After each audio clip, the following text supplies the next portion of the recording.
네, 방금 소개받은 김세월입니다.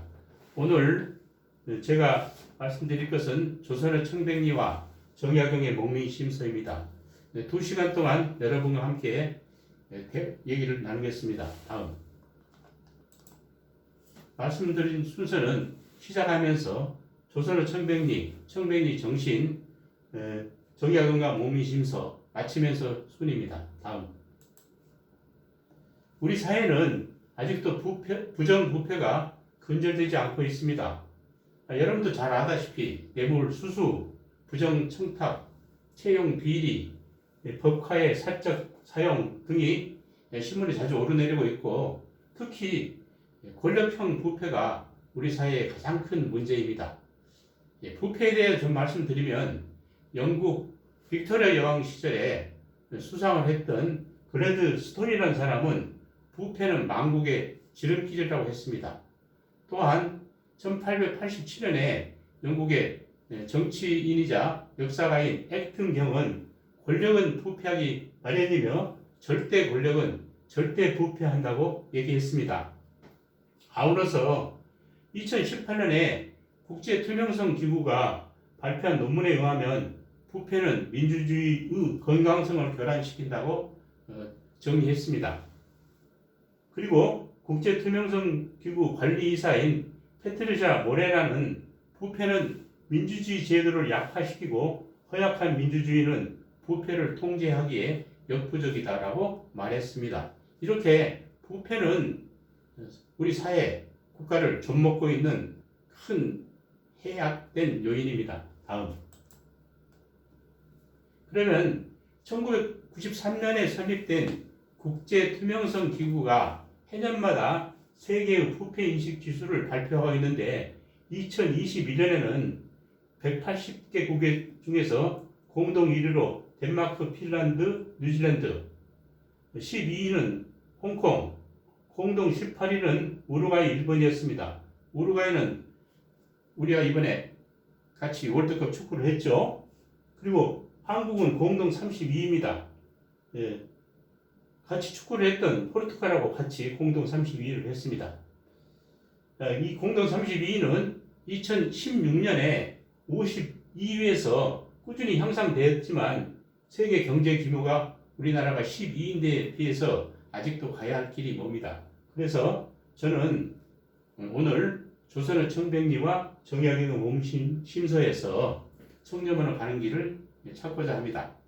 그러면 본론에 들어가기 전에 다산 정약용이 1801년부터 1818년까지 18년간 유배를 갔습니다. 그 유배를 간 곳이 혹시 어디신지 알고 계신 분 계시나요? 제가 지금 책 한 권 드리겠습니다. 부패에서 청렴으로라는 이 책입니다. 네. 말씀해 보세요. 전라도 강진이라고요? 한 번에 맞춰버리시네요. 네. 박수 한번 쳐주십시오. 그리고 책 드리겠습니다. 다음. 그러면 조선의 청백리에 대해서 말씀드리겠습니다. 청백리란 청렴 결백은 말할 것도 없고 애민, 공정, 불의, 척결 등 인의가 넘치는 사람에게 주어진 명칭입니다. 이런 청백리는 뽑히면 보상과 승진을 보장받고 그 후손도 특별 채용해 줍니다. 반면에 부패한 관리는 탐관오리 또는 장리라 해서 본인은 물론 후손에게도 불이익을 줍니다. 다음. 그러면 조선왕조 500년 동안에 조선의 청백리는 몇 명이나 선발되었는지를 한번 알아보겠습니다. 500년 동안 218명으로 굉장히 숫자는 적죠. 태조임금 5명부터 시작해서 순조임금 4명까지입니다. 그런데 순조임금 이후에는 단 1명도 없습니다. 이것은 조선 후기 사회가 세도 정치로 매간매직이 성행했고 삼정문란 등으로 백성들을 얼마나 수탈했는지를 알 수 있게 하는 한 부분입니다. 한마디로 1894년에 일어난 동학농민혁명도 전봉준이 고포군수 조병갑의 탐악에 분노하여 일어난 봉기라는 것을 여러분도 잘 알 것입니다. 그러면 대표적 청변기를 말씀드리면 황희, 맹사성, 유관, 기건, 이약동, 송음, 박수량, 이원익, 이황, 이시백, 유성룡 등 여러 사람입니다. 다음. 이번에는 청변지 정신에 대해서 좀 말씀드리겠습니다. 제가 임의로 청변지 정신을 6가지를 정리를 했는데, 첫 번째는 애민, 두 번째는 뇌물 분쟁과 사적 이익 등지, 세 번째는 청빈, 네 번째는 청탁을 물리침, 다섯 번째는 공직의 엄격, 여섯 번째는 부패 척결입니다. 그럼 첫 번째, 다음. 백성을 사랑하는 마음에 대해서 말씀드리겠습니다. 백성을 사랑하는 마음은 거창한 것이 아니라 조그만 것이라도 백성을 사랑하는 마음을 가지면 되는 겁니다. 세종 임금 때 황효도 연안군수로 기건이라는 사람이 발령을 받았습니다. 그런데 그는 발령을 받기 전에 전임 군수가 물고기를 하도 좋아해가지고 백성들의 원망이 많았다는 것을 알았습니다.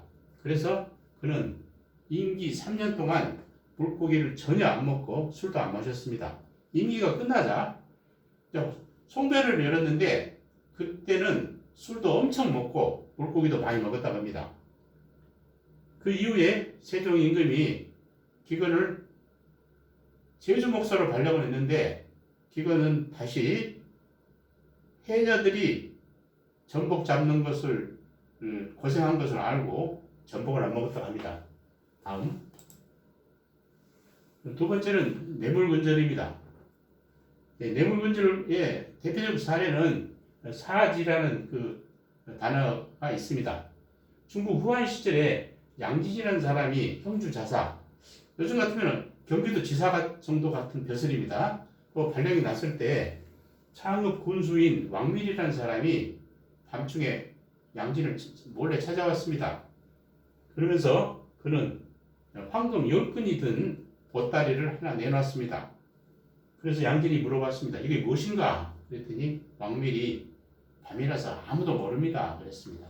그러니까 양진이 하늘이 알고 귀신이 알고 내가 알고 자네가 아는데 어찌 모른단 말인가 하고 얘기를 했습니다. 이게 바로 뭐냐면 천지, 신지, 아지, 여지 해서 사지가 라는 단어가 나왔습니다. 다음. 두 번째는 그 사적 이익을 금지한 겁니다. 그 성종 말년에 홍문관 정자, 요즘 같으면 구급공무원입니다. 그걸 한 송음이 고향인 영광으로 휴가를 갔습니다. 근데 같은 이 직장에서 근무하는 상사인 최불한 사람이 나주에서 휴가를 즐기고 있었습니다. 그래서 그는 휴가 중에 최부를 찾아갔는데 점심을 먹던 중에 최부가 이렇게 얘기합니다. 어이 자네 못하고 여기까지 왔는가? 그랬더니 송음이 말을 못합니다. 그랬더니 다시 최부가 하는 말이 자네 정부에서 주는 역마를 타고 우리 집까지 사적으로 온단 말인가? 이렇게 얘기를 합니다. 그래서 송음이 쩔쩔맸습니다.